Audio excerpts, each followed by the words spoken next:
Alright. I don't know what's gonna happen. I'm a little tired. I'm just gonna go through these and see what there is to see. Battle begins in 2, 1. Slay them all. I'm sure anyone watching this already knows what this is. It's a scrim. I guess I should look at the drafts. There's a lot of CC kind of on both sides. Brightwing's anti-dive. If you get swapped and polymorphed, you could be stunned, killed by Tychus. You gotta watch bushes with traps. There's a lot going on there. On the other side, Blaze and ETC both have good stuns. Jaina and Rainer put out good damage. Follow-up route from Anduin. Like, if they're together, they can stun a whole team. The red team, it's more of a single target blow-up kind of idea. So they're both good, both dangerous. We'll see how it goes.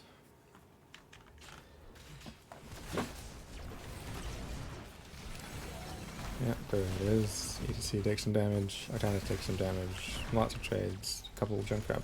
Well, one Junkrat boop. But yeah, just trading on both sides. No one in excessive amounts of danger.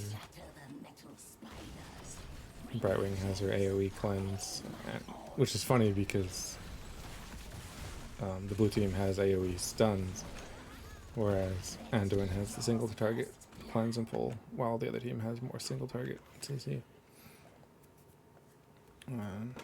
Let's look at that again, because I was talking and not paying attention. Alright, there's a boop. Prostman goes up, gets chased down. Oh, that's why. Yeah, the dive from the Muradin. Would have been safe otherwise. So just gotta be careful of that Junkrat while you're doing all that other team fighting. Gotta keep an eye on where the traps are gonna be.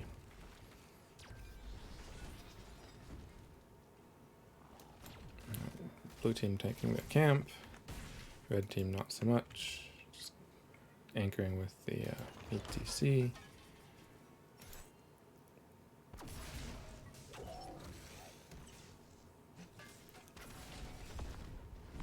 Nice, the minions weren't in tower range, so he took all the tower shots with that stun. So well played by Syl. But the whole red team is down here. They want that bottom camp so bad that they're giving up all the other lanes. That's an interesting choice. Which gives the blue team a big opportunity. Because clearing out giants is not the hardest thing for them to do. As long as you stay in their range, they won't even get in tower range, and you can just dodge the shots. They don't do any damage until the minions show up. Blue team shoving in their camp, not giving red team a chance to safely do theirs until they clear it. Chris taking a lot of damage, but he's Muradin and don't really want to commit too hard into him. He can just jump out. Ooh, if Taco would hit that slide, he would have been dead. So it was a nice attempt. It's a little too bad that didn't quite work out. ETC did go crowd surfer, so if he misses like that, it is, doesn't cost any mana, and he gets to do it again in 4 seconds. So, Artanis seems to be winning the trade, but still had to clear the giants, so that makes sense. And yeah, the giant, they did get 2/5 of a tower. But somehow, red team's not completely behind in the soak. I guess they did get 1 kill earlier.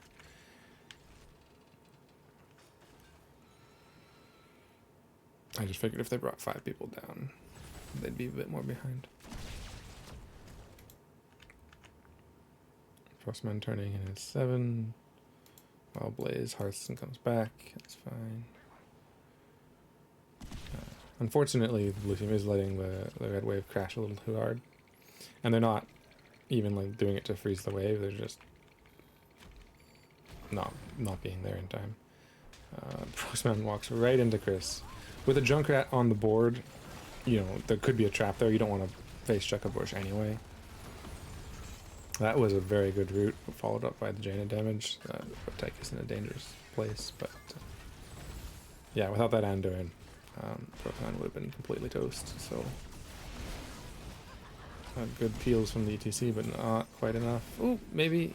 I thought Velg was going to get body blocked by her team, but not so much. And taps and goes back, clears that spell armor minion and mercenary, whatever. I don't know why I'm casting. I should be talking more about what's going on. I'm just tired. That's why I'm not perfectly focused. Still doing still things, blaze things. Taco. Oof. Yeah, I just got that stun off. That's unfortunate. Takes a lot of tower damage, but there's no follow up.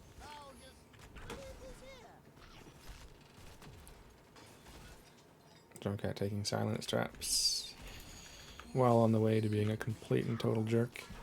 If you take the chasing traps that only hit heroes and silence, it's just there's no counterplay except to like give up space. It's not the way the game should be designed, but no one's designing the game anymore. Red team gets their web weavers and they're pushing in. ETC does get a good stun, doesn't get the follow-up boop backwards because of the polymorph. And Chris survives. So it was a good attempt. Chris deserved to die there, but polymorph is also broken, so I really don't like the red team here. They're taking poorly designed talents and abilities and characters. Taco should be just fine. Oof, if he had slid that Dartanis, he would have been dosed. Rainer eats a trap. Gets swapped, but also pulled, so Artanis just stands there unstoppable. Blaze, it's cleared bottom, it's clearing mid. Ooh, got the stun right in tower range, just like she did in the bottom lane, except this time it was a kill with the Rainer there.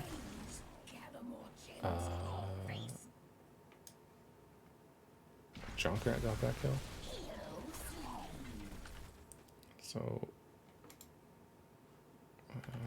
he's at 700. I guess he's standing in Tygus. Where is Junkrat? He's over here.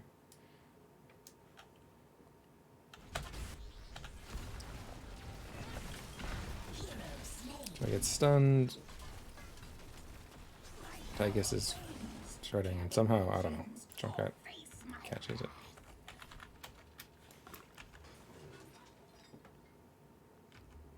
This is also a completely garbage talent that shouldn't exist. Shatter their constructs.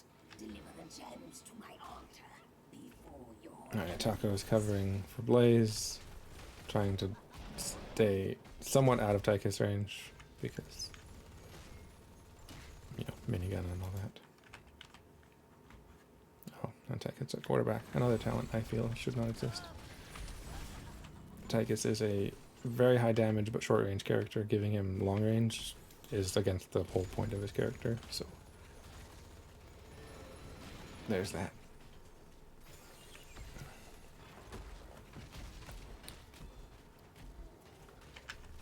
Alright.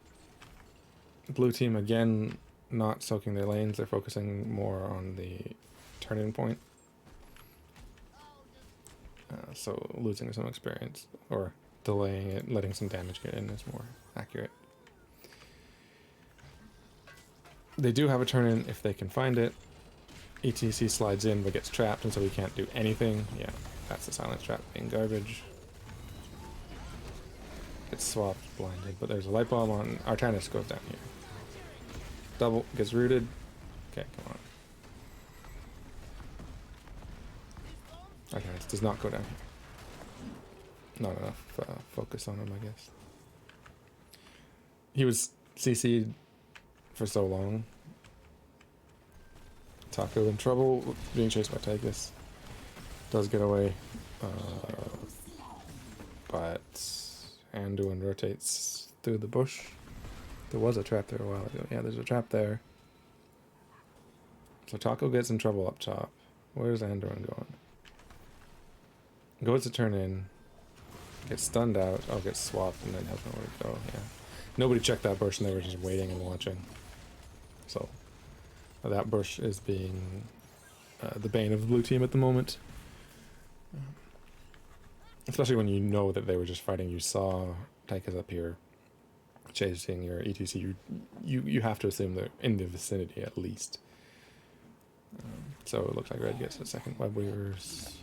Blue is dead, so they're just backing off. Speed that up a bit. There's a mosh pit. Damage took a while, but it got there. Oh, the boops messed up the light bomb. But there's another stun. That's a good kill. So the mosh was good.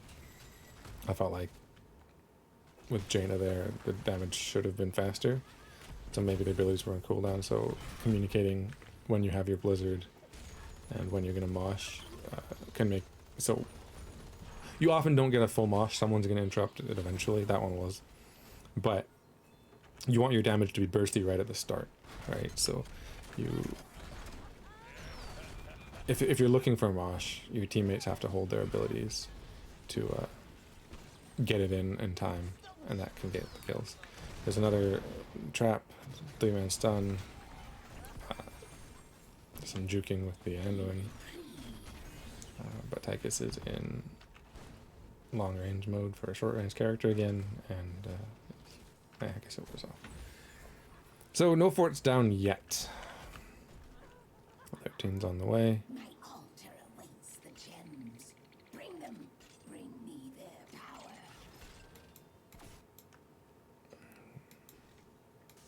Yeah, no damage. Some damage. Some damage. Red team has a slight advantage in towers and walls, but nothing that can't be overcome. Experience is still very equal, which is entertaining because blue is giving up a lot. They're going for this kill. No, they're not. They're going for the turn-in. They get it. Could have been a kill. Taco goes in. Light bomb. He dies before it happens. Anduin goes to get the gems, and yeah, that's not a good idea into 5 people. ETC should not have gone in there.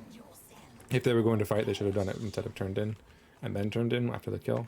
Going in under the towers without the team, and then Anduin trying to do something for him. Could just cut your losses and let him die. This is a free clear up top. It's a free clear mid. Bottom's going to get a little bit of push.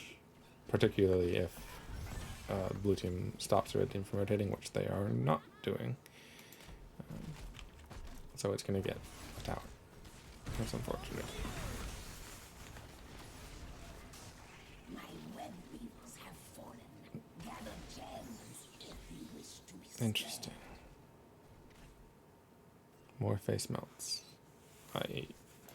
I've never taken that talent, mainly because face melts usually mess up your teammates' abilities. With Raynor, it's fine; he's just on auto attack. And Jaina, her abilities have big range, so it shouldn't mess up his team too much. But if you have like a Kel'Thuzad or something like that, booping them back is never a good thing, and doing more boops back is gonna make your team hate you. So Chris again waiting in this bush. It's worked out for them in the past. No one's checking it yet. So very easily could catch someone if they overextend. He backs off for some reason. I'm not sure why. His team's right there. Then Taco just walked into it, so he could have gotten something on him.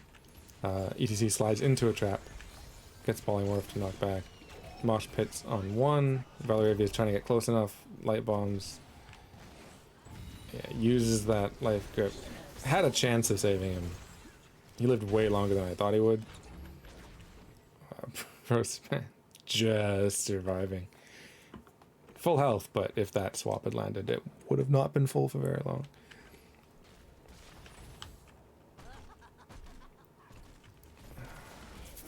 So now with ETC down again, they just have to try and play it safe. This fort is not going to live for very long, so if they do fight, red team can just kill it. And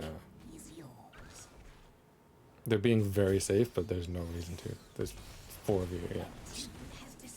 If the blue team had fought there down people, the red team would have just killed the fort and killed them. So it's good that they backed off. More red web weavers. Blue's clearing top, red's pushing mid, yada yada yada. There's nothing happening that you don't expect. Take his sieging in, as he does. Very optimistic. Riptire does catch too. But no appreciable damage, just on the structures. And bottom, someone's gotta go there. Artanis looks like he was looking for a swap, but there's nobody in the vicinity to help him if he got one, so I don't know. Still, that may be overextending with the wave coming in. If Murden had stunned him, would have been in trouble. Both teams 16 though, so this is fine to fight, but yeah, ETC going in. I actually want to watch something really quick. What number is he? Junkrat. Okay. Let's see. So let's go back a little bit farther. I want to see ETC come in. Okay. So blue team's clearing, red team's here. Artanis is just, you know, doing whatever he wants.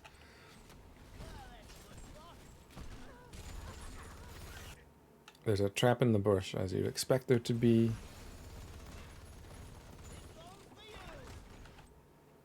Yeah, some damage. Looks like a Tychus grenade, ETC. Anduin gets a double root. ETC doesn't slide the root, he slides in, gets hit by the trap, which silences him, he can't do anything. Junkrat. Does it show his grenades? Yeah, it does, okay. Looks like it's just an auto attack that follows him. Huh. So yeah, ETC did an aggressive slide, not following up on the CC from a teammate, and right into a trap. And Junkrat didn't take the traps only chase heroes, but he took take more traps, and that silence trap is just, there's nothing you can do. So you really can't go in. And with the Brightwing too, like if you slide in, Brightwing's just gonna catch you. So you have to make sure that there's nothing stopping you. And that single target CC chain with the polymorph, which polymorph is a completely broken ability, needs to be removed from the game. Yeah, there's nothing you can do, so you really can't be that far out.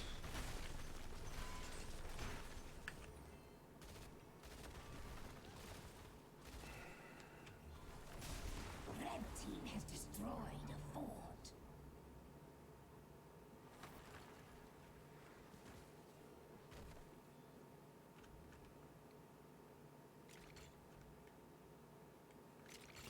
Alright, blaze up in 8 seconds.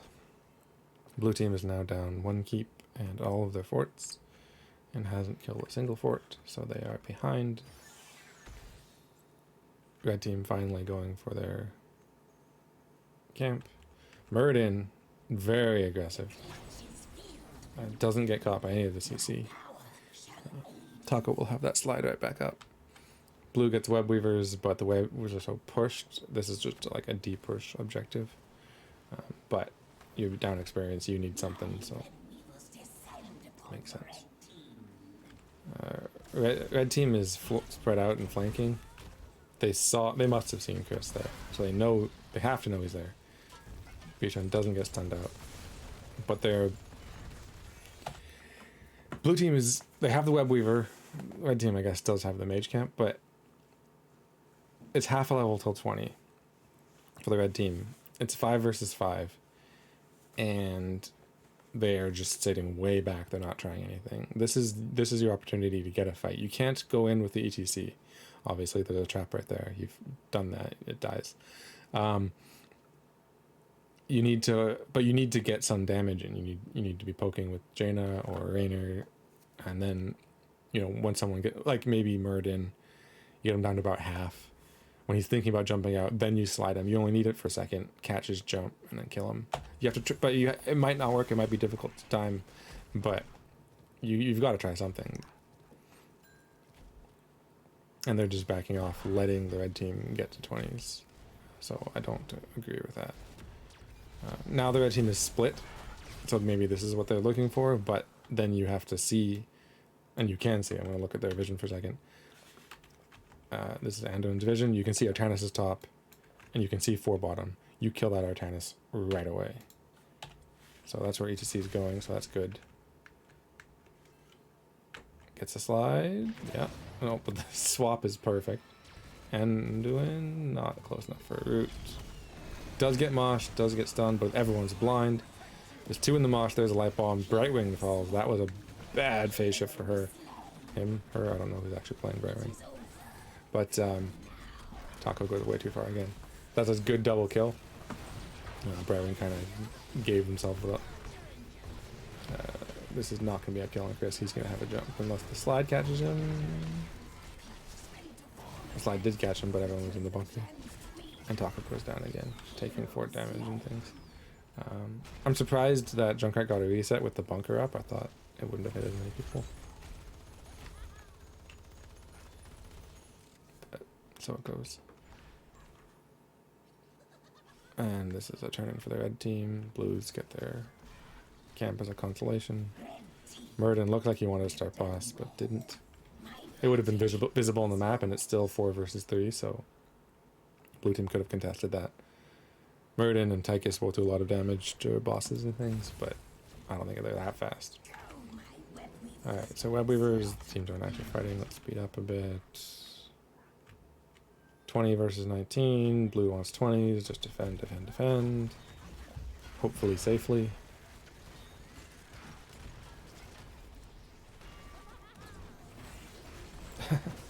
Taco just barely not getting the slide. Riptire does die, so that's definitely no reset. Gets a slide, immediately boops back and runs.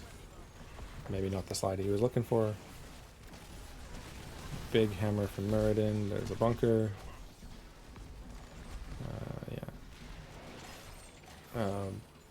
ETC, are you okay? Sliding right into some traps with the enemy team right there is... Oh, there's a root. The polymorph. Light bomb. Gets the mosh onto 2. Polymorph is down. But... yeah, not quite enough and the damage isn't there. 20s are picked up. But now they're down their tank. And yeah, Rainer's been defending the core the whole time. That's kind of why that was such a disaster. Yeah, they didn't need to fight there. The core was under attack. Rainer was doing the right thing, but the team should have been together on that. So either do the fight and come back and clear it when you win, if you win, or just back up and clear. Right.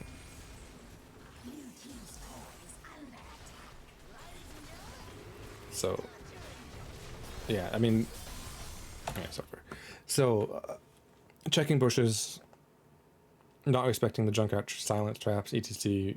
Definitely too aggressive.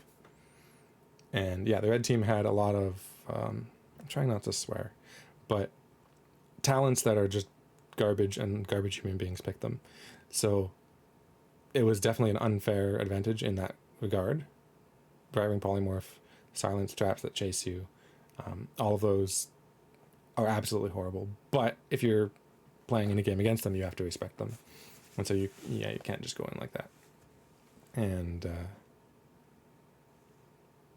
yeah, without those things countering the ETC dives and engages, you would have had a lot better fights. But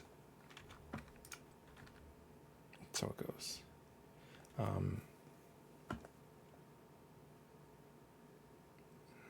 am I doing? No. Here.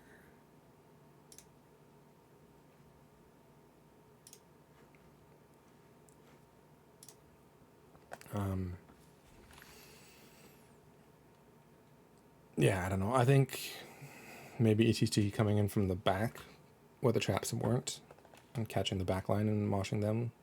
Like when you moshed, who was it, Artanis, and you caught the Brightwing as well, then you had a huge advantage. But then you kind of blew it by sliding over the wall. Anduin had to pull you out, and then you were low, and then they killed you. Right? So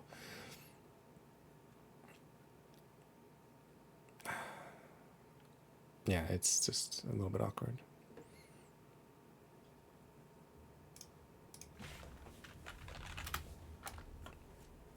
All right, this next one's from a few days later.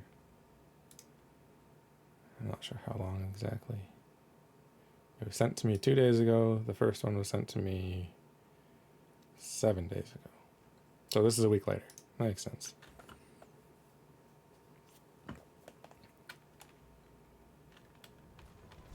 I would prepare for your ceaseless battle.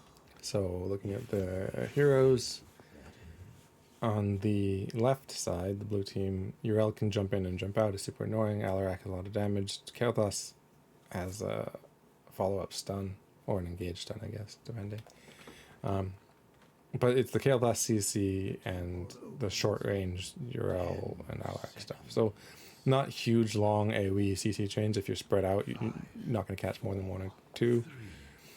On the red side, polymorph into stun for the Muradin. Again, not a lot of CC. Polymorph, obviously, the easier one to get off. And Kael'thas starting the bomb, doesn't spread, that's good. Leoric silence can't ghost out, there it is. But excuse me, big bomb spread damages the whole team. Yeah, you fighting over the mid is, you know, fun and fine and whatever, it's level 1. But against the Kael'thas, you just can't be that grouped, and that's a very tight space. So you can always give it up, and like 4 seconds after they leave, take it, because no one sticks around, right? So that opening fight was advantageous for the other team. And 3 satyrs, and they're not stacking anything else. There's no combustion or anything. Muradin is stacking, actually, Vala and Tass both are. So those fights do benefit the red team more. But, yeah, dying, giving experience. Alright, 5-man invade, 5 versus 4. Again, kind of close quarters. Yeah, that bomb just spread. And Meow Meow Cat's getting killed by... No, not quite, maybe? Yeah. Saved by the polymorph.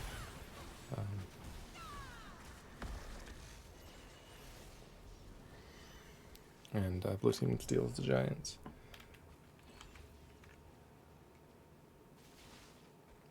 If Prostman had stepped up a little bit before the giants saw the fort and just dodged, it would have done no damage.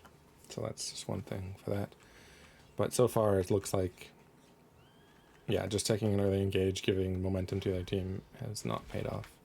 Not too far behind, just a little bit of experience, but every level, every talent tier is going to be a little bit behind until they do something to catch up. So yeah, the Alarak is getting some big silences that are preventing the mobility and escaping. The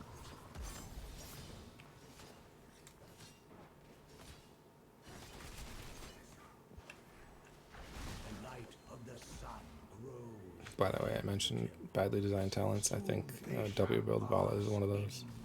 And I also think, no, obviously I said Braywing, so taking Braywing is mean. But, yeah, good CC onto, what's his name, Tyrael. Would have been nicer to be on anybody else, but most of those other people aren't going so far forward. Meow Meow Cat's playing it very risky, but getting a lot of stacks. And the reason I think this is garbage is the range of multi-shot by 20%. It covers half the screen. It's like impossible to miss. And if it stacks up damage, it's just free damage on the whole team. And that's not like, it's free, easy, no skill damage.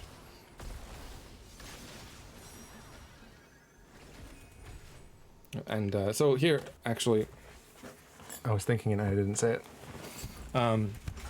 You're going up against a white main. White main only heals if she can do damage. So you really want to not be in their face like you are. You want to poke with Vala, get your W's off, hit everybody, and then make white main use her mana, use her Inquisition or whatever it is, cooldown on allies as her only method of healing. You don't want to be in range of her. You have Tassadar as well. Just poke, poke, poke. Drop Psy Storms, drop lightning bolts, whatever, underneath them. And make it so that they can't heal up. Alright, Yrel is on the top point by herself. Leoric's on the mid point, but it's going to be contested in a minute. Meow Meow Cats does get pulled by the Alarak, who has a stupid name. Just saying. Alarak just walking in onto Leoric, no one really peeling.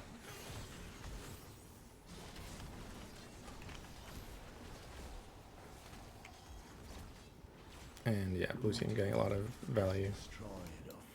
Took the top entirely and had already pushed in the walls, so yeah, just no one's in bot lane. Like, there's 4 red heroes in mid not doing anything. So a lot of experience being missed. I mean, you could be camping, you could be taking bottom lane, you can do anything else. Now it's too late, 5 people invading. Beast Strand should be fine. Meow Meow Cats, yeah, there's that kill plus CC. And yeah, survives, but only just. Yeah. Decent CC onto Yrel, but it's Yrel, I'm gonna just jump over, and there's no follow-up damage. Leoric tried to do the camp, got the 1 minion, but a little bit too low.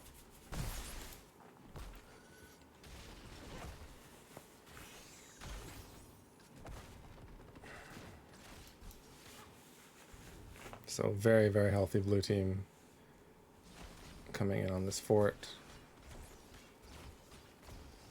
Prostman really just needs to kill those minions, and then the blue guys will back off, and there'll be no more damage. It takes a very long time to do. I guess he's low on mana, he can't quite just lightning stuff. That is downside of Tassadar. If you don't have mana, well, any hero, if you don't have mana, you can't do anything. Yeah, 4 heroes bot lane. Yrel versus Leoric mid.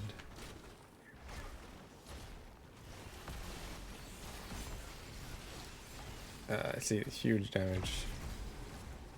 But Beast Strand is basically healing the other team by being that close.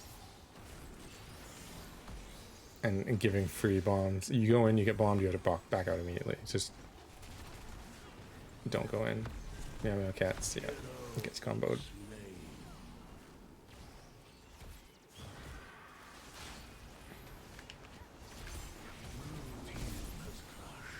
So yeah, when they're sieging in, don't focus on the heroes. If you're Tassadar, if you're range, just kill the minions, and the heroes will have to back off eventually. The tower does a ton of the fort does a ton of damage, and if you're W build Vala, most of your damage is coming from your W. You can just cast W and back off, and then do it again and let the poke wear them down that they have to leave. If you're getting in range, like you're getting in range of Alarak, he's doing really well on his pulls. Once you're pulled in silence, there's you can't vault out. There's nothing more you can do. So if you're not like here, yeah, you juked it, and then you're fine. But if you can't do that, or you need to be cognizant of it and intentionally like getting close where he thinks he can and vaulting back to waste his pull or something like that. Alright, 10s for both teams. Meow Meow Cats all alone, way ahead of the team. Doesn't get punished. Polymorph was good. Alarak standing in the corruption's gonna heal him so much.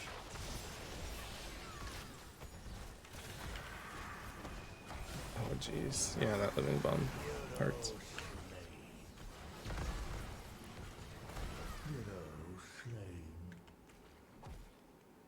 Yeah, and the blue team has a lot of displacement with the Alarak pulls and then the Yrel knockbacks. Those are going to interrupt a lot of your attempts to do things.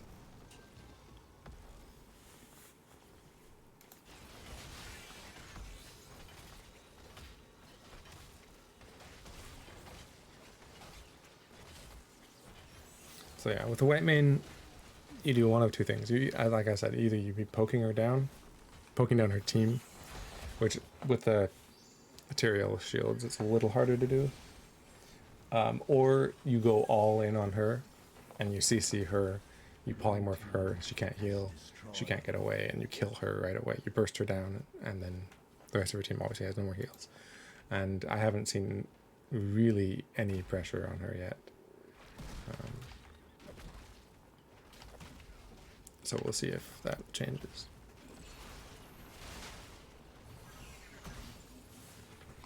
Clearing a boss, don't care. Okay. Still missing a lot of soak, no one's top. Yeah. They're going on the Alarak, but no pressure on white main whatsoever. And look at that healing. That's how white main works. And yeah, Alarak's basically full health.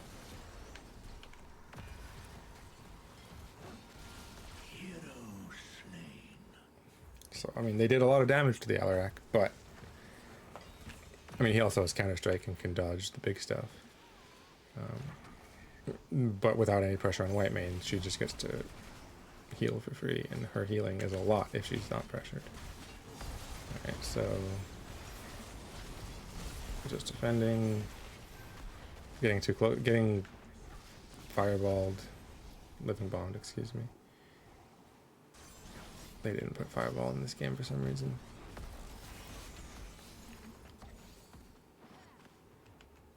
Yeah. White main's not exactly far back either.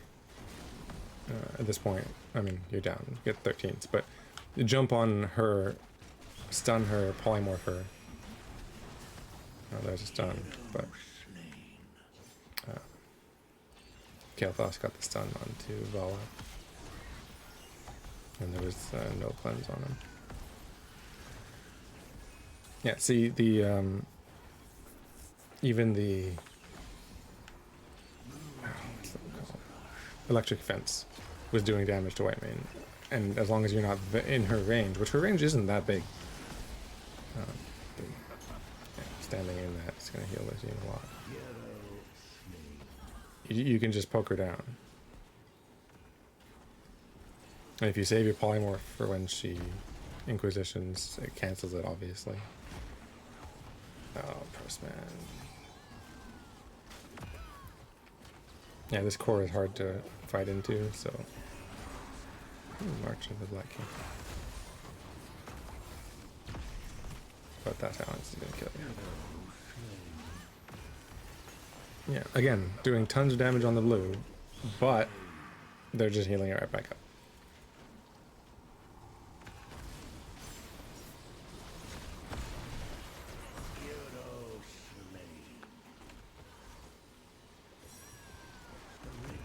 So I think this is mainly an issue of not understanding how to handle white main. And the March, probably not the right at talent. I'm not going to harp too much on talents or anything, but if you entomb a white main, she can't get away. Like you saw earlier when the Alarak was being pressured, she just kept backing off. If you just entomb her, she got nowhere to go. She has no mobility at all. And you can just land whatever you want on her. Yeah, see the team's appealing for each other. Prostman clearly has given up at this point, going a bit too far forward. And that's, yeah, this game is basically over.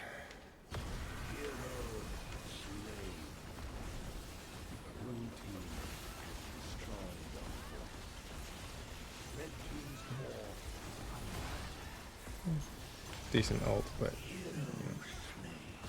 you're down 5 levels. So yeah, it's a white main issue.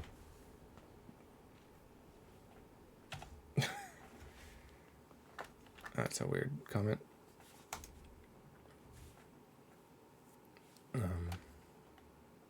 She just does really big healing if she's not pressured. Alright, next one.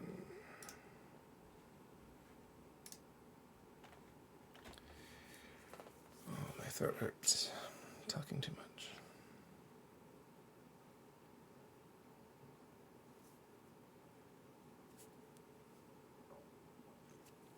And I do completely exit out of the program and open the replays from an Explorer because for some reason that is a lot more stable. It doesn't crash, it doesn't lose textures. It lets me rewind whenever I want. It does take a little bit longer to actually reopen the program, but what are you going to do?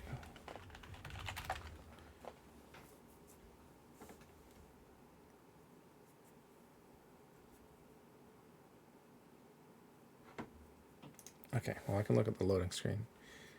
Anubrak stuns, Blaze stuns, Chromie not really stuns, but rewinds that can count, Rhaegar slows, so big AoE possible engages. I was looking at that loading screen, thank you very much. Good range damage, auto attack and magic. Blue team has a lot of tools. On the other side, okay, well there's Kel'Thuzad. May obviously has CC. Hogger has a bit of displacement. It can be a stun, doesn't always. And slows. Brightwing, Polymorph, and Kel'Thuzad is all CC. So, gotta be careful with the Polymorph. Gotta watch the chains. But if you're Chromie and Zul'jin, you know, you can be ranged and you should be somewhat safe. Chromie specifically, Zul'jin just has to watch his positioning. The one big advantage, I think, for the red team is vision. The creep tumors can be put in the bushes, so blue team really has to look out for those and not face check bushes. And the red team won't even have to because they'll just see everything. Rhaegar has lightning shield to clear them. I guess the next best thing is Blaze's Fire Blast. But you don't really want to be using that on creep tumors. Like, Zul'jin and Chromie can, but they use big cooldowns to do it. And Anubrak, I guess he could with Burrow Charge or whatever, but again, that's your engage or disengage or escape.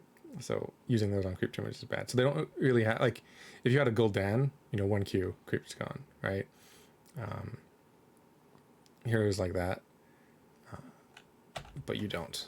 So that creep could get very annoying by the end of the game.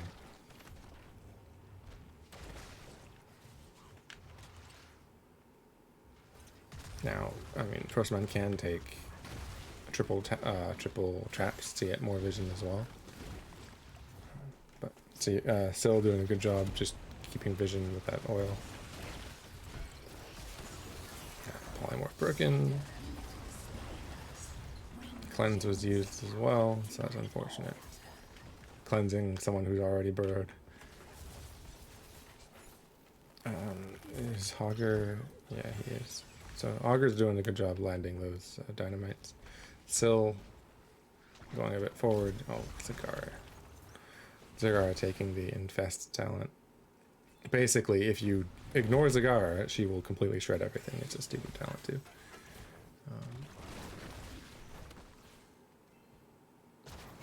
And they're just hard pushing bottom.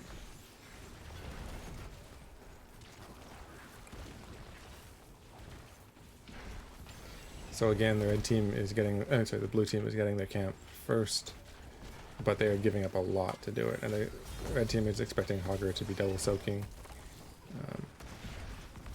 Currently with the camp, blue team is a bit ahead, but we'll see how long that lasts. Zul'jin coming in, get some stacks. If you're up against 4 people, that's very easy stacks. Did go recklessness. I think that is another talent that shouldn't exist. It stacks way too fast. But I can't fault you for taking it, except saying that it's not playing fair. But it's not like it. Everyone else doesn't do it. It does check that bush, gets polymorphed, survives. Time trap stops the Hydralisk from chasing. That's kind of funny.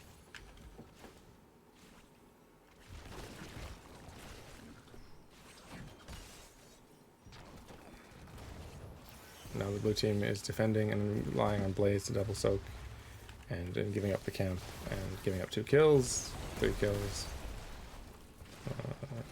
Okay, 2 kills. Red team, even with 4 people down here, have gained experience lead. Polymorph being annoying again.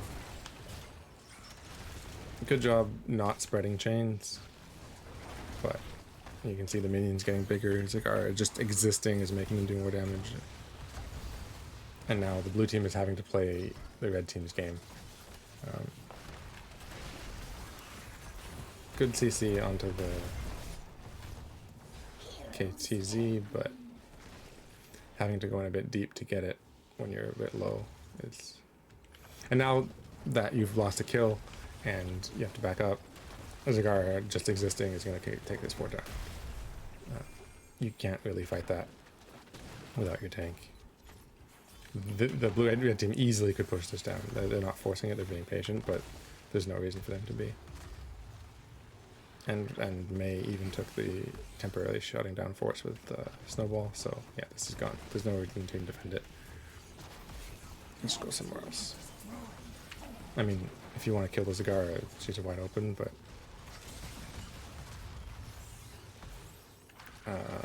the burrow was good. I thought there would be an impale afterwards. I guess not. You know what? I'm even going to go back and look at that again from a noob's perspective. Alright, a noob's coming in. All abilities are fine. Oh, he impales there for... That's fine. She... Okay, so if the impale had been saved and used after the burrow charge, Zagara dies. But instead, noob dies. I see. And Blaze doing what they can, has a ton of gems.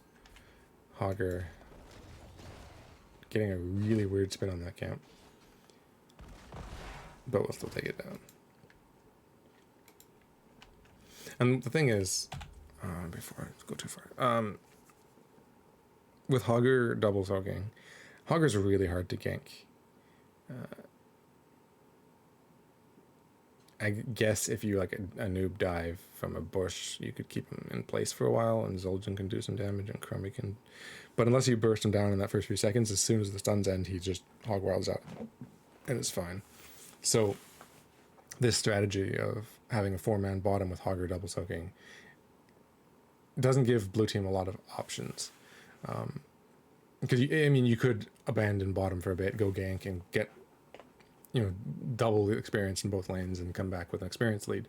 But if you can't gank him, which Hogger's hard, then your alternative is to fight them bottom where they have an advantage, because that's what they want to do. KTZ wants to fight 4-man. Zagara just wants to have those minions get buffed. So yeah, the strategy from the red team so far is working. How would you beat that? I think you burr charge in on Kel'Thuzad, then you impale him. You can't blaze in the offlane, but then you just blow him up with Chromie and Zul'jin. You just go in really hard and kill him. You can't. It's frustrating because Brightwing can just polymorph you, right? Alternatively, if you go in on Brightwing, then Kel'Thuzad gets a free chance to chain you, right? And that's no good either.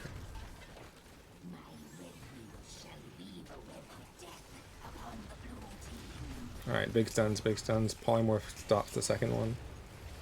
But, Zagara doing a bunch of damage.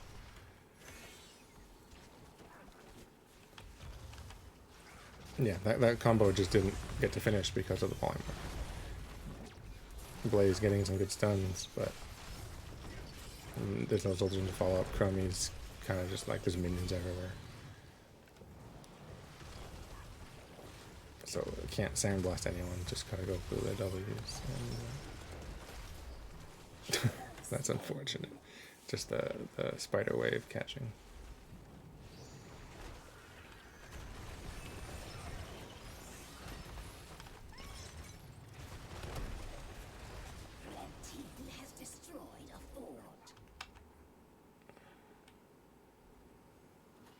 And yeah, red team is a full level ahead now. They're going to get ults first. Closes. I'm not quite sure why May decided to ice block under a tower.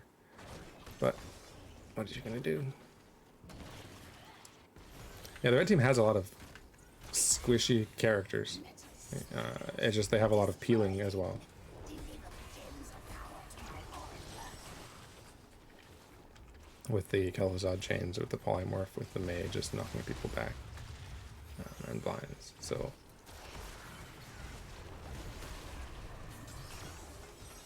Oof. Yeah, Zul'jin does get that kill with the... What's it? The sand... Slowing sands. Just gotta dodge that. Hogger doing a spin on bot camp.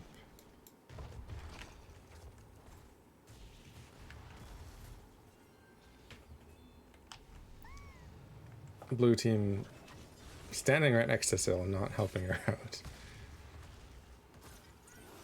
I mean, posturing around some minions. You can just shoot things over the wall, like Chromie could just sandblast it. I mean, maybe you're going to show the red team that you're doing camp, but who cares? There's nothing they can do about it, so... Yeah, I would have helped out Blaze a little bit there.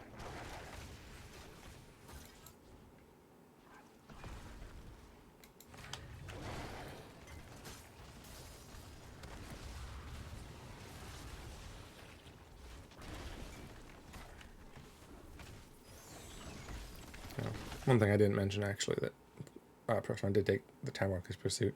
That will reveal all the creep tumors and you can just auto attack them, so that is handy. So that's one thing you can do to get vision advantage.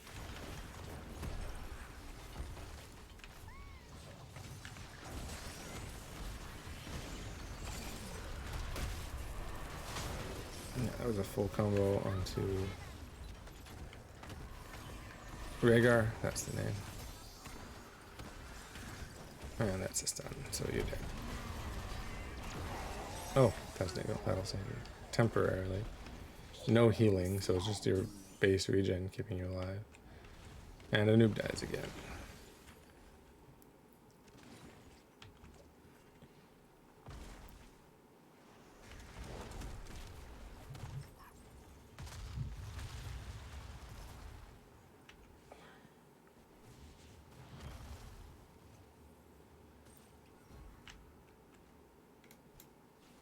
Zagara trying to soul the boss. Or I guess just aggroing it while they turn in for the team to come. So blue team knows this is happening, but not a lot they can do to stop it. Red team is doing it kind of slow and is taking a lot of damage, so okay, this is gonna be a fight. Zul'jin pressuring the Kel'Thuzad. I think the Devouring Maw stopped that chain from connecting, so little anti-synergy on the red team, but blue team's taking a lot of damage. They did stop the boss, but Blaze gets in the bunker. I don't know what's gonna happen. This fight's all over the place. This is the biggest scramble I've ever seen, just everyone trying to do what they can. Polymorph. Yeah, stopping Golden from getting away. And yeah, red team comes out on top. They did have an advantage. And the whole time, Spider's pushing. And Zagara being cheesy again.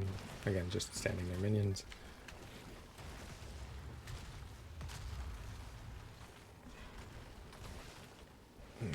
Prostman, you know that's coming. You can't stand in there. You're doing nothing here. Just get mana. Yeah.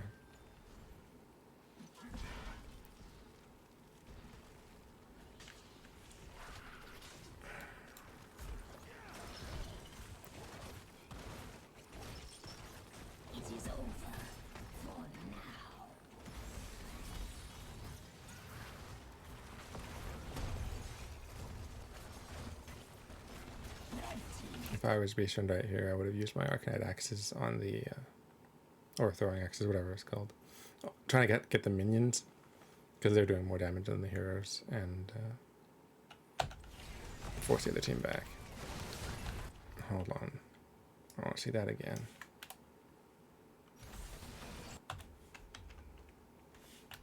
Okay.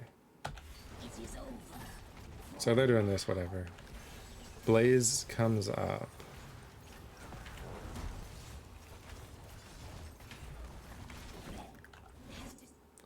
Hogger's spinning.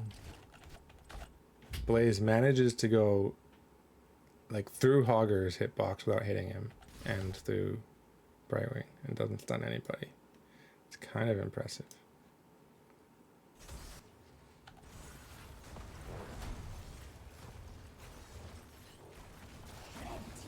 Okay.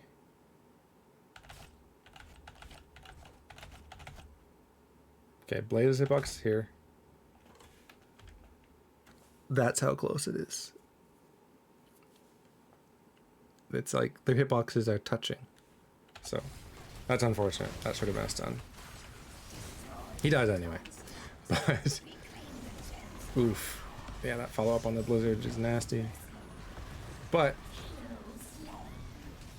Prostman and Beastren doing a boatload of damage. Gonna be a 5-man kill, easy. So this is their chance. Nice Tazdango. Kel'Thuzad's back, but that doesn't matter.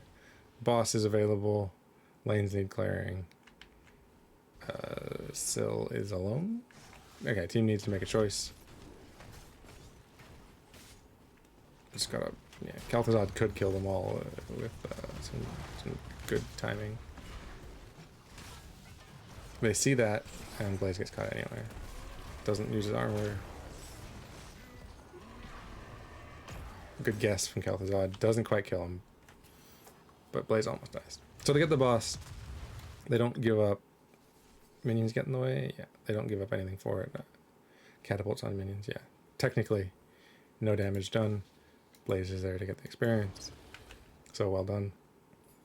16's available for the other team. So yeah, just stay back and soak. So that was a really good fight, even though they got snowballed into Kel'Thuzad ult. They managed. The DPS was still alive and just shredding, and Zul'jin scales real hard. So starting to turn in their 100+ gems.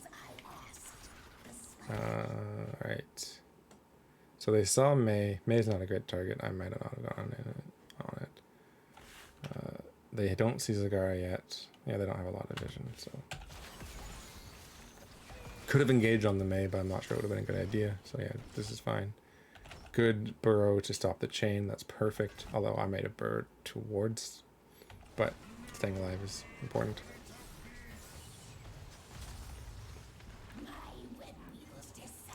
But yeah, staying as 5 is a good idea. You're 16s now. You have web weavers.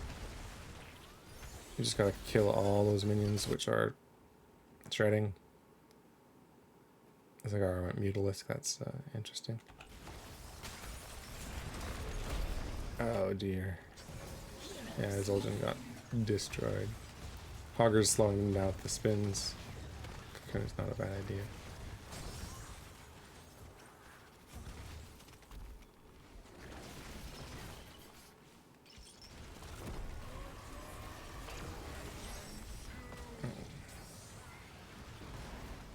Yeah, I might have tried to burrow charge a little sooner, but no harm done. Mid gets cleared, top gets a wall, bottom. There's no minions here yet, I guess, though. It's like our minions count. Bottom gets cleared real fast. But no tank, no healer, they're all up top. I think they were probably showing, yeah, they must be. So this would be a good chance. Yeah, body block that Zagara out, get him killed.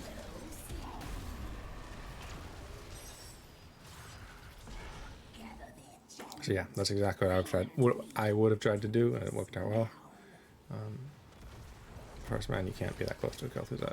You're crummy. Stay back. Yeah, the slowing sands is good there. Just yeah, poke from a distance.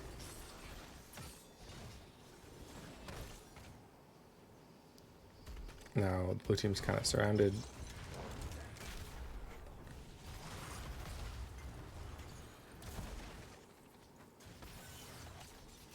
You can engage here. Zagara's still dead, you have 5. But if you're doing that, you can't have Syl running away, you need to be on the same page. Hogger taking a ton of damage, but can spin out. Yeah, I would just burrow right here onto whoever.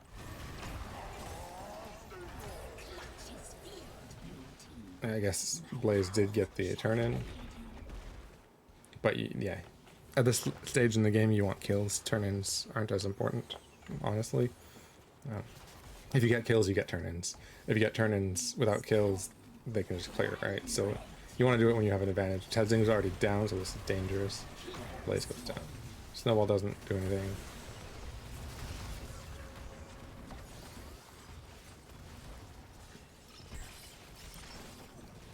But yeah, a little bit earlier, that was a great engage opportunity. The Zagara, Kel'Thuzad,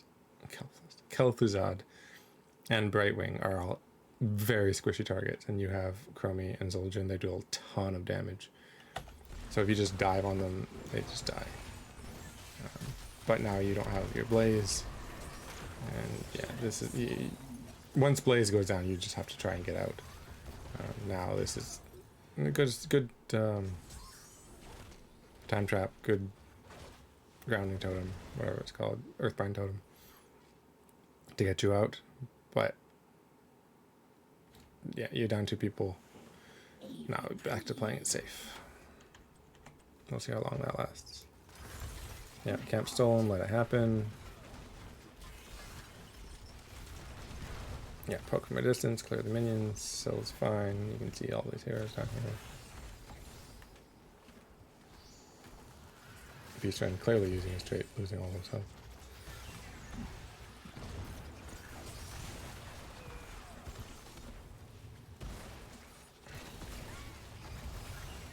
Anu gets, yeah, low health, he's just dead. Playing a bit too far forward. You can poke with Chromie, you can poke with Zul'jin axes, and just hit the minions and try and stay back.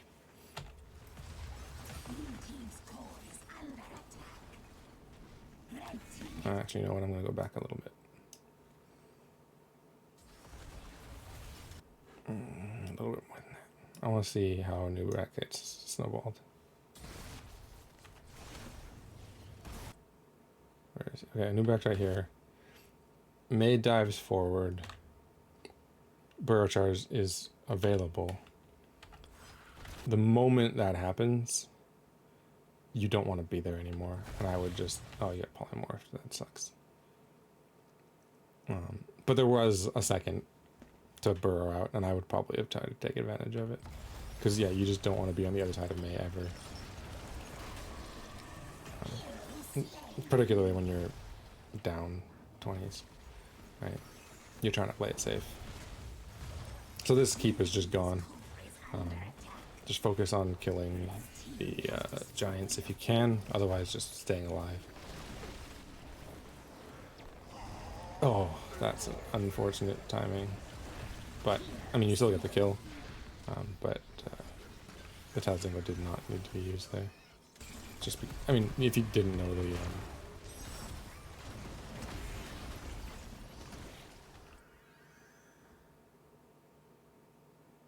ancestral healing was coming. Sorry, I forgot the name of the thing. So, yeah, communication, always important. But it was a split-second decision for both of them. And he stayed alive, so, I mean, can't really complain about that, right? So still down 20s, just soaking the experience as safe as you can. Anu checking on the boss, but they just took a camp, so they're not quite there yet. Hogger also checking on the boss, trying to bait the other team up before 20s. It is working. Gonna go from blue team's vision. They only see Hogger. They get the 20s though. There's the spike. Just back off. Beastren almost gets caught.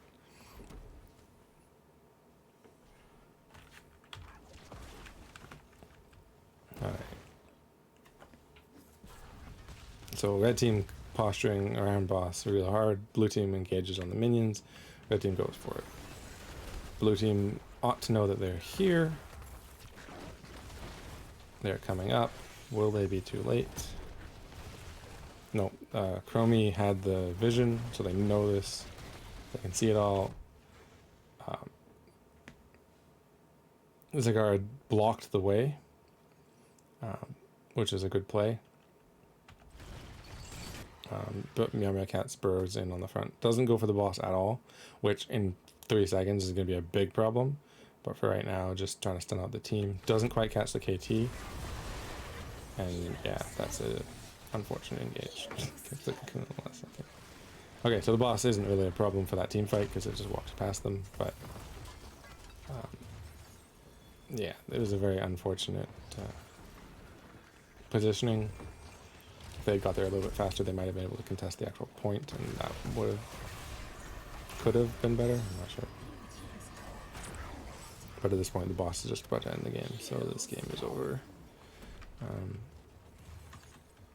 I think what to do in that situation, just to go back. I'm not sure how far. Yeah, red team's on boss. You know they're on boss, and you stop to clear some waves. Yeah, they use the vision there.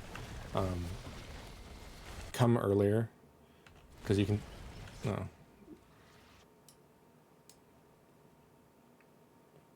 Because I mean, this team fight's going to possibly decide the game. If you lose it, the game's over. They were clearing out minions mid-wave, which had a fort. Like, if that goes down, at most, maybe some core damage. But give the boss is like an end game opportunity. So if you're here earlier, you're going to be poking at the team with Chromie, with Zul'jin, getting them low while they're fighting the boss, to the point where maybe you can dive on the point with Meow Meow Cats and not instantly die, and get some kills, and at least have a chance to contest it. But coming so late, like, it doesn't get eaten there, but if you want to contest the point, you have to be burrow charging directly on it, and you're already at 60% health. Yeah, it's tough. But if you're there earlier, you do have a few more options. Alright, one more game.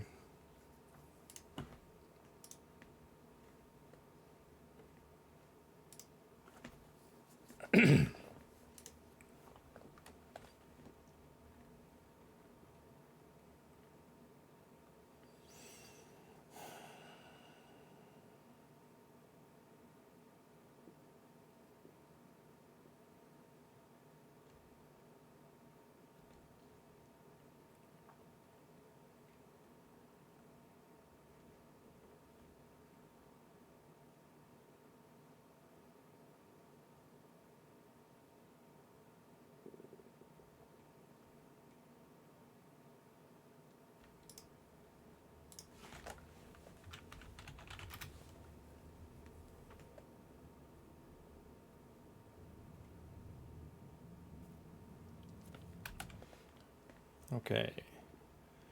Diablo, Gazlo, Brightwing. So, stun into stun into stun into poly, possibly into stun. Versus taunt into sleep into Kerrigan. Alright, so there's a lot of bursts on the red team. With the Kerrigan, Gul'dan, even Murky can be bursty. And with a taunt, you can't go anywhere. Cleanse is there, but Kerrigan can do an insane amount of damage on a target that can't move. But while Gul'dan technically is AoE, it's more focused, so if you spread out, it's not so much. And with the taunt, it's a single target burst. Whereas Vala, if we go W again like we did last time, and Mephisto, those are big AoEs. And can wear you down. And if you're hitting everyone, Ana can only heal a couple at a time. Of course, Brightwing heals everyone no matter what, and so if you're bursting one person, you know. Yeah, the healers, I think, aren't perfect for either side, so we'll see how this goes. So not the big engage we see mid normally.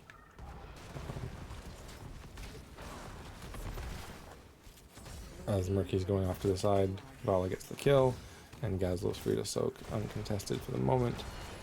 Murky Egg is bot lane.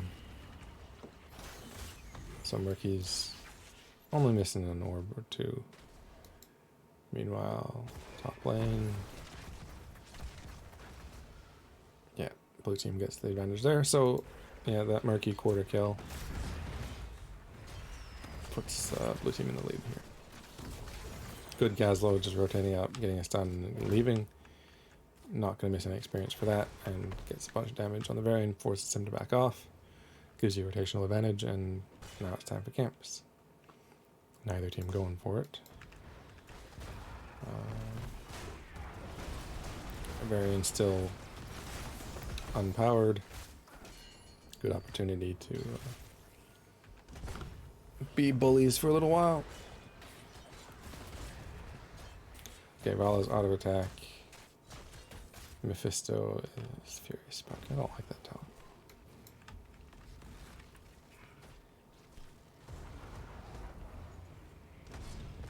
Every third hit deals bonus damage. 73 bonus damage. And Lightning Dover does 48 damage. So every third hit, you've already done 120 plus 24, so 144 damage. So it's like 50% more damage, but it's every third hit. So if you only get 6 hits, if you only get 5 hits, not 6, it's like 20% more damage. Anyway, doesn't really matter. Oh, good combo, but Brightwing is there. Beastran needs a Brightwing now. Just taking all that poison damage. Okay, team is there to save. That was a tense moment. That camp took a long time to cap. So yeah, Murky being annoying, but team rotated down, so good communication. Do you die? Yes, you do. No, you don't. Drop the dirt. Oh, yeah, you do. Turret got the kill. Red team is now where we're staying. They got 2 kills. They should have just backed off. They did not.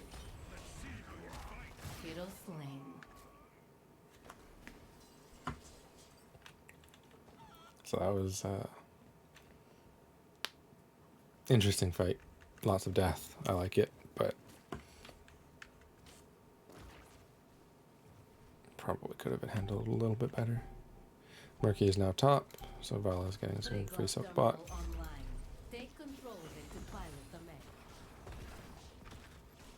Blue team technically has more kills because they've killed Murky a few times, but they haven't counted on the scoreboard, so red team look like they're ahead. 5-man invade, nothing red team can do about this. They're not here nearly in time, so good steal. Knowing the red team wanted to do their camp. However, they are now on the dangerous side. Murky explodes. Taunting a Mephisto that's shaded won't get you very far usually. So, good use of shade there.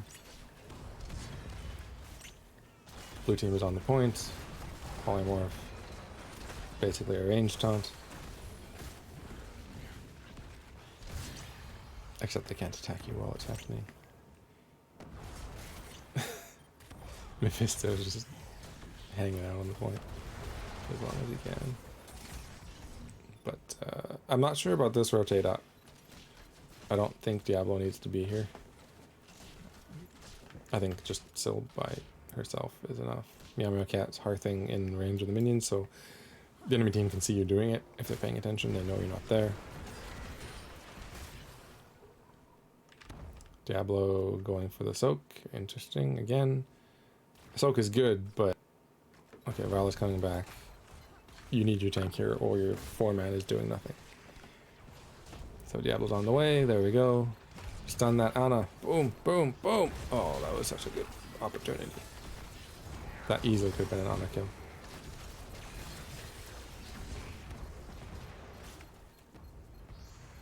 Alright. Points being contested. Murky is stealing a camp, which is probably actually how that started in the first place. And Beastrand, yeah, taking too much damage. Red team did get forced off, but so did Diablo. So this is gonna be weird. Does Brightwing have phase shift? I don't know.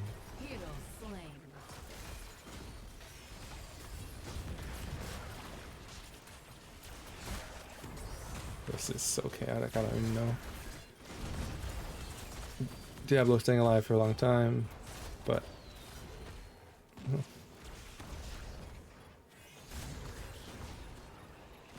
gotta get on that point and yeah, that's too late. Hero slain.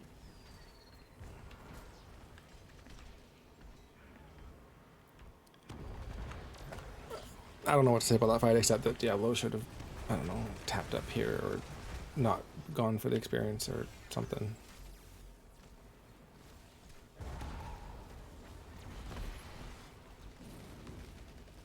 And maybe focus a target like the healer. Because Ana is... She was very far forward and is very squishy. Well... Mephisto is playing a dangerous game.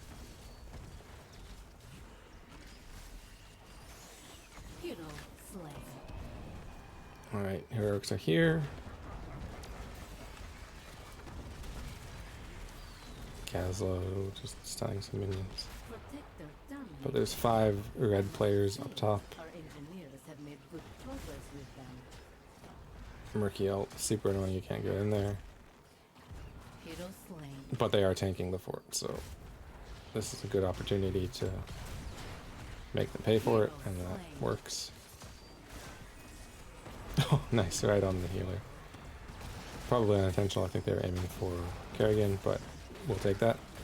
Diablo definitely should have charged Ana there.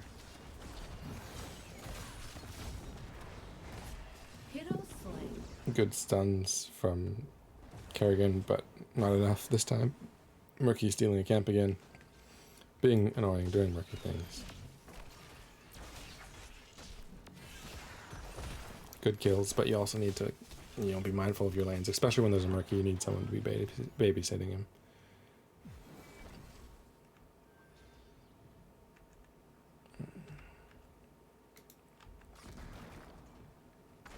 Because he can push really hard and really annoying.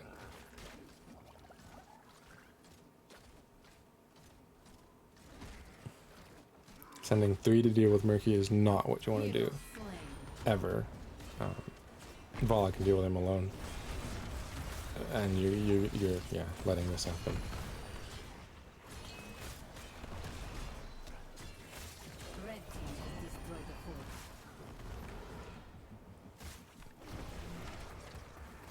So yeah, some of the rotational choices have not been perfectly optimal. Oh, and Syl just gets caught out alone. Can't really do that when there's a variant on the other team. I'm actually going to watch how that happened. Yeah, just standing in the minion wave. You see enemy heroes coming, you're part of your channel.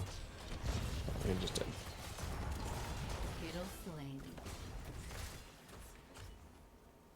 If you don't see the enemy team, that's a really far forward position to be in. It's super dangerous.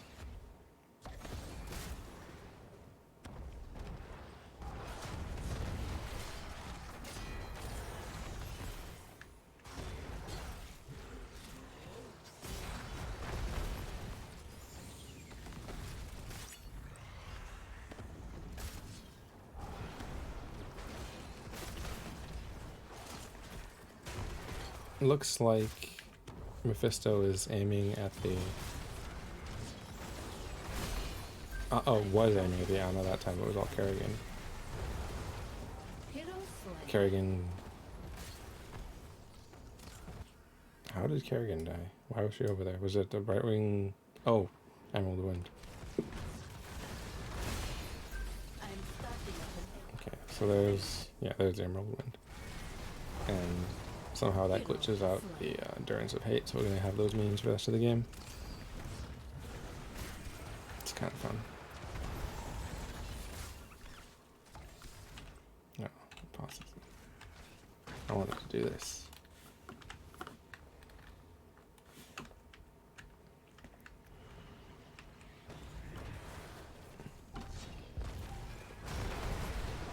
Very good stun by Meow Meow there, but it took a ton of damage already, so maybe just back up and regroup. Diablo is still chasing Murky. Or no, just coming out from the bottom. But Diablo should not be the one laning.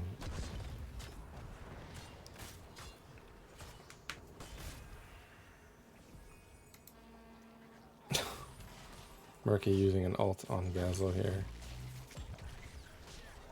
Gazlo using his ult gets the invulnerable, which will let him kill Murky. Looks silly, but it does get the job done. Oh man, I backed up and I messed up the stupid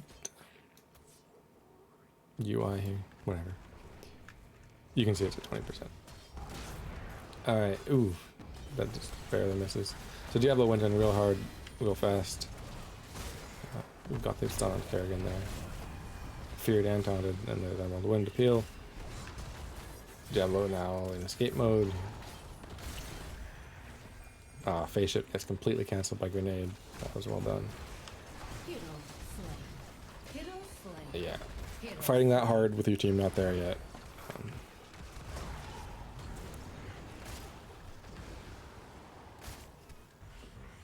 But the other team did chase real hard, so no one's on the point anymore. Mephisto did not get taunted out of that, I'm surprised.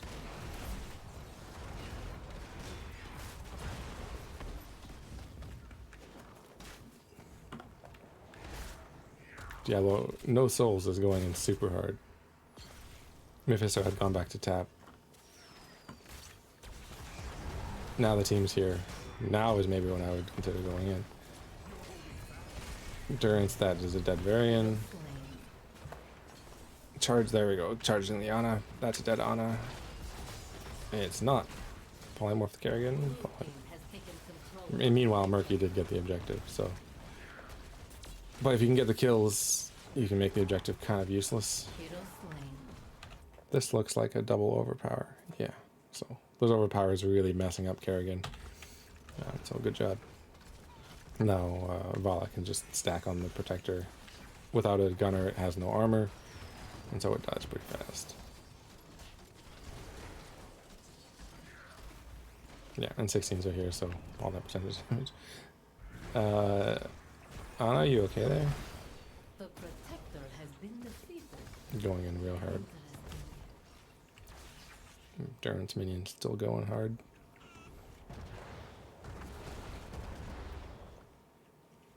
Alright, what do you do at this point in the game? Camps are up. Murky's visible, so he's not stealing anything, although that's not up for 15. You gotta be mindful of what he's doing. So take this camp, don't let them push. Let's see if that's what they do. Obviously they're taking the first camp. Missing a bit of soak. Gazlo makes it in time. So that fort doesn't go down, he gets all the soak, that's wonderful. Murky drops an ult in the weirdest of places. Doesn't even catch this guy up here. And yeah, bottom camp. Perfect.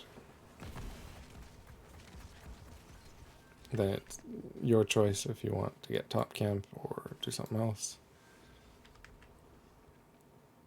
Our red team is likely to get this bottom fort if it's not hard defended. I'm not sure it's worth defending unless you think you have an advantageous team fight. I think it depends on landing endurance or something. Oh, Gazlo's here. Maybe you can get a Gravo. Gravo into APOC.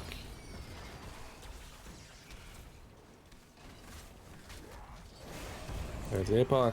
There's a Gravo. There's a Durance. Durance was really good. The rest didn't quite line up. but it's enough to get the Ana. Diablo's traded out, but he had souls, so he's back. I'd call that a good trade. Just gotta be careful of the Varian.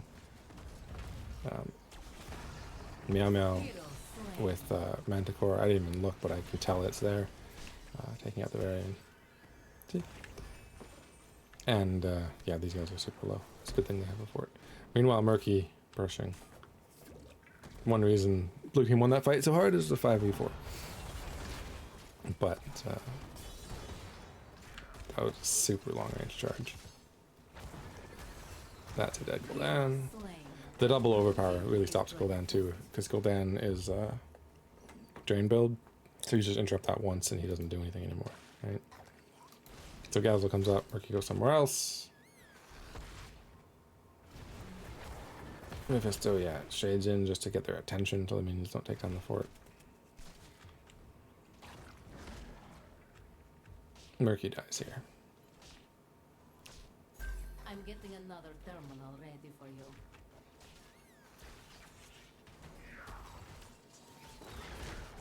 Oh my god. If they want him to die, he dies. They're right there. Hero slain.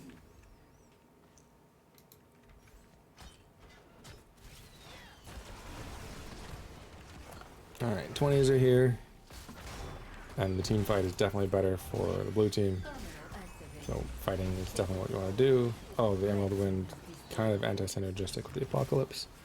Kerrigan looked like she was going to get stunned, and then she got pushed back.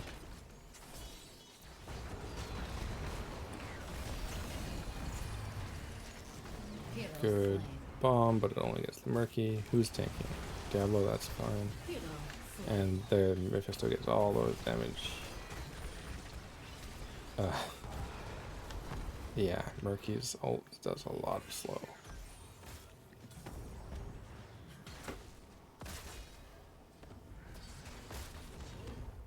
Each Murloc slows by 15%. It doesn't say it stacks. So it should only be 15% ever, but it's not. Red team has destroyed the fort. Hero slain. Brightwing gets taunted, so dead. Mephisto, I don't know what Mephisto's doing. Wants to take the camp, but this is a camp that Mephisto has trouble with alone. Because that little guy chases you and then your lightning doesn't line up. So yeah, definitely needed the team grouped up at that point. That... What? Why is Gul'dan here? Gul'dan is just gifting himself as an offering. Yeah, red team's going up. Gul'dan clears a wave. Red team is not coming down. Gul'dan just like, oh, hi. And yeah, you don't come out of that alive. Durance completely Hero wasted. slain. I guess show of dominance. Only wasted because he was dead no matter what happened. I mean, that was a free kill. And Brightwing's back in 25. Probably has phase shift up. Yeah.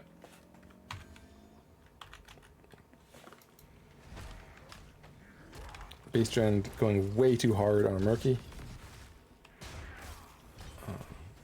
You're going 1v3. I mean, you're Diablo, you're gonna live for a while, but maybe just baiting the other team into sticking around longer.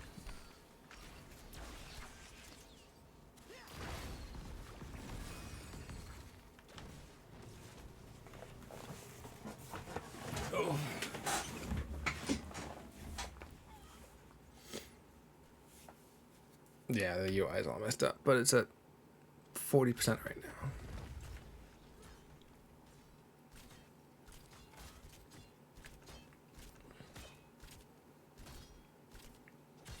Yeah, all 5 blue heroes are here. Kerrigan, I think, was just showing mid.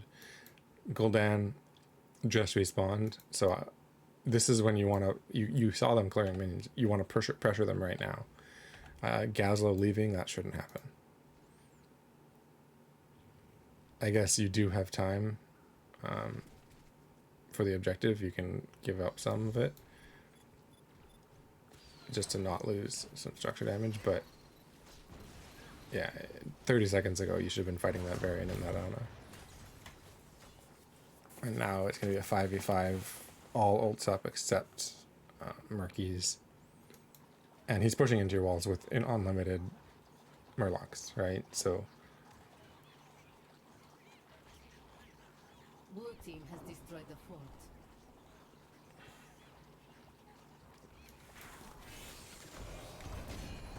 big peel fear. Hero slain. Yes, you killed Murky, but he doesn't really matter. Alright, 4v4 for the moment. Focusing the Ana, yeah, good job. Apoc doesn't quite connect. Gul'dan almost goes down. He will. Hero slain. And Ana goes down. So yeah, it was a good fight overall. Slain. Could have gone badly, but didn't. They did use the fear up here. That would have made a big difference down here.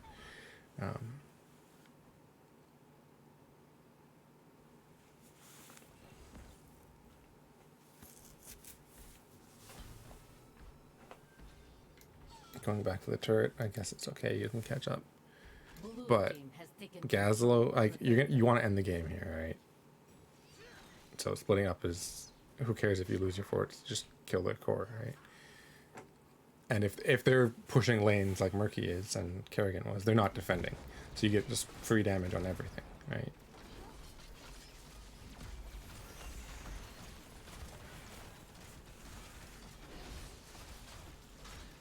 Blue team has destroyed the fort. Red team's core is under attack.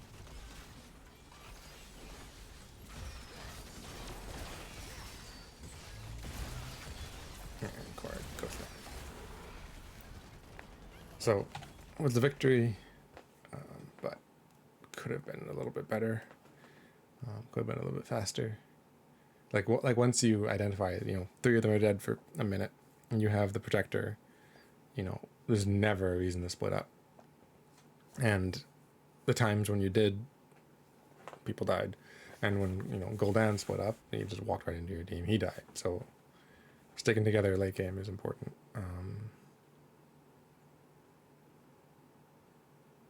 What else happened?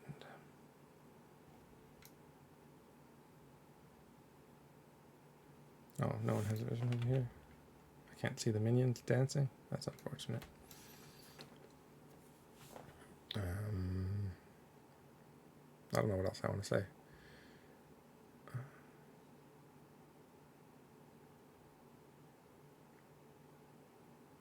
Just, don't let Murky do what he wants. Keep someone to counter him. But don't overcommit. Don't bother chasing him. Don't bother diving hard to kill him. Because he doesn't really matter. He'll just respawn. Just, kill his little pufferfish and make sure he doesn't unlimited combo your forts. And he's basically not playing the game anymore. As long as you got your camp timings down,